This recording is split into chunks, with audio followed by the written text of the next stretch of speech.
కలిసి పోటీ చేసిన అధికారం తీసుకురావడానికే ఇటువంటి కార్యక్రమాలు ఈ దేశంలో రాష్ట్రంలో మనం చూసాం. ఫస్ట్ టైం ఆంధ్రప్రదేశ్ రాష్ట్రంలో 5 కోట్ల మంది ప్రజలు శ్రేయస్సు గురించి ఒక దుర్మార్గుడు ఈ రాష్ట్రానికి ముఖ్యమంత్రిగా బాధ్యతలు తీసుకున్న తర్వాత ఆంధ్రప్రదేశ్ రాష్ట్రాన్ని ఇంత దారుణమైనటువంటి పరిస్థితికి తీసుకెళ్లినటువంటి సందర్భాలు లేవు. 5 కోట్ల మంది ప్రజలు అన్ని వర్గాలు ఈ 5 సంవత్సరాల్లో ఎన్ని ఇబ్బందులు పడ్డారు. అందులో ఈ రాష్ట్రంలో ప్రధానమైనటువంటి వర్గాలు హరిజన, గిరిజన, బడుగు, బలహీన వర్గాలు. ఈ వర్గాలపైన ప్రత్యేకంగా కక్షగట్టి ఈ ముఖ్యమంత్రి ప్రభుత్వం ఉక్కు పాదంతో దమనకాండ చేసినటువంటి విషయం కూడా ఈ వైసీపీ బారి నుంచి ఈ రాష్ట్రాన్ని రక్షించాలి. ఈ రాష్ట్రంలో ప్రతి ఒక్కరూ బాధితులే. ఈ బాధితులకు అండగా ఉండాలి. రేపు భవిష్యత్తులో మళ్ళీ రాష్ట్రానికి ఒక భరోసా తీసుకొచ్చి ముందుకు తీసుకువెళ్లాలనే ఉద్దేశంతోనే తెలుగుదేశం పార్టీ, జనసేన పొత్తు పెట్టుకున్న విషయాన్ని ఒక్కసారి రాష్ట్ర ప్రజానీకానికి తెలియచేస్తున్నాను. ఈ పొత్తు పెట్టుకొని ఒక సిస్టమేటిక్గా ముందుకెళ్తున్న విషయం కూడా ఈ సందర్భంగా గుర్తు చేస్తున్నాను. మొన్న 24వ తారీఖున ఆంధ్రప్రదేశ్ చరిత్రలో ఎప్పుడూ లేని విధంగా 2 పార్టీలు కలిసి దాదాపుగా 99 స్థానాలకి అభ్యర్థుల జాబితాని విడుదల చేసి ఒక చరిత్ర సృష్టించిన విషయం కూడా గుర్తు చేస్తున్నాను. ఎప్పుడైతే అభ్యర్థుల్ని మేము డిక్లేర్ చేశామో వైసీపీ పార్టీకి ఫ్యాంట్లన్నీ కూడా తడిచిపోయాయి. ఆ రోజు నుంచి అవాకులు చవాకులు ఇష్టం వచ్చినట్లుగా మాట్లాడి ఈ 2 పార్టీల మధ్యన తగాయిదాలు సృష్టించాలని చాలా ప్రయత్నాలు చేసినా సరే 2 పార్టీ నాయకులు, కార్యకర్తలు సమన్వయంతో పనిచేసి ఎక్కడ విభేదాలు లేకుండా ముందుకెళ్ళిన విషయం కూడా గుర్తు చేస్తున్నాను. అది అయిన తర్వాత తాడేపల్లిగూడెంలో ఒక చరిత్ర సృష్టించాం.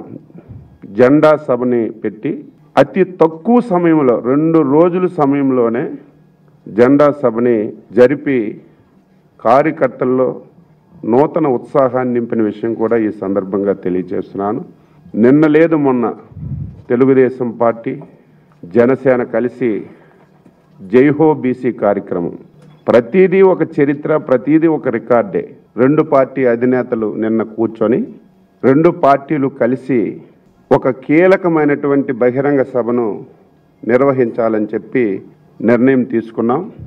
ఆ బహిరంగ సభ ఈ నెల 17వ తారీఖున సిలకలూరుపేటలో నిర్వహించి అతి భారీ సభని చేయాలని చెప్పి 2 పార్టీలు కూడా నిర్ణయించాయి. ఆంధ్రప్రదేశ్ చరిత్రలో రేపు 17వ తారీఖు జరుగుతున్నటువంటి ఉమ్మడి సభ రాజకీయ చరిత్రలో మరొక చారిత్రాత్మకమైనటువంటి ఘట్టానికి ఒక వేదిక అవుతుందని చెప్పి ఈ సందర్భంగా తెలియజేస్తున్నాను.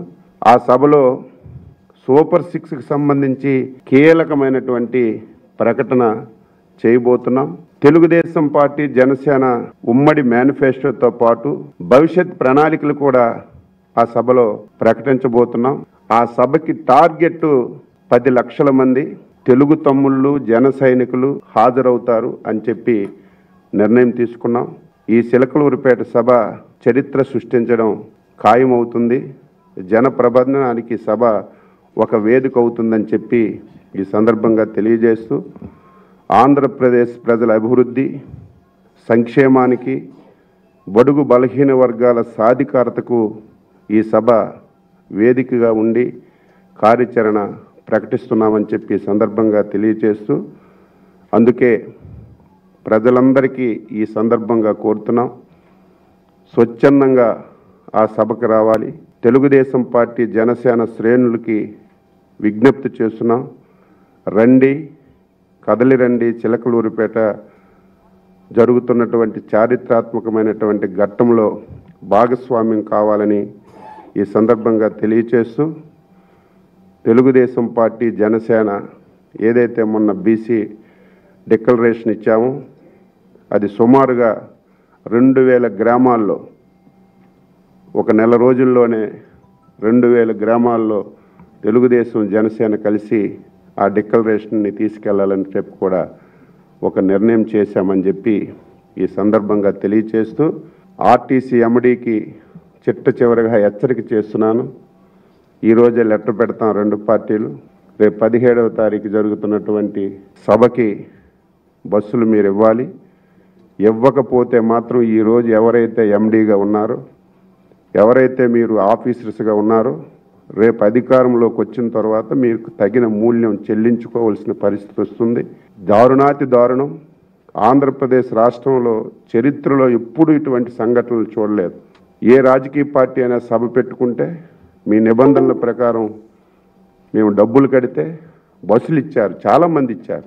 కానీ ఫస్ట్ టైం మీరు ఒక పార్టీ గురించి పనిచేస్తున్నారు. డబ్బులు కట్టకపోయినా విపరీతంగా బస్సులు ఇచ్చి మీరు సహకరిస్తున్నారు. ఇది కూడా నేను హెచ్చరిక చేస్తున్నాను. అదేవిధంగా పోలీసులు కూడా నిన్న రాత్రి ఎంత దారుణం అంటే ఎప్పుడూ చూడలేదు. మొన్న నెల్లూరులో నారాయణ గారికి సంబంధించినటువంటి వ్యక్తులు ఇల్లు మీద బందిపోట్లలా పడి ఏ విధంగా ఇబ్బంది పెట్టారో చూసాం. నిన్న మా జన సైనికులు ఇంట్ల మీద పడి తనిఖీలు చేసి మీకు ఎవరిచ్చారు హక్కు? ఎప్పుడైనా రాష్ట్రంలో ఇటువంటి పరిస్థితులు ఉన్నాయా? కొత్తగా మనం చూస్తున్నాం. పోలీసులకు కూడా హెచ్చరిక చేస్తున్నాం. ఏదో ఒక సైకో ముఖ్యమంత్రి చెప్పాడని గుడ్డెద్ది చేనులో పడినట్టుగా వాళ్ళు ఏది చెప్తే చేస్తున్నారు మీరు. ఇది చాలా దారుణం. నిన్న ఏదైతే జన సైనికులు ఇల్లు మీద పోలీసులు అర్ధరాత్రి వెళ్ళి ఈ రకంగా ప్రవర్తించారో దీన్ని తెలుగుదేశం జనసేన తీవ్రంగా ఖండిస్తుంది. దీని మీద కూడా అవసరమైతే లీగల్గా ముందుకెళ్ళడానికి కూడా నిర్ణయం చేశామని చెప్పి ఈ సందర్భంగా తెలియజేస్తూ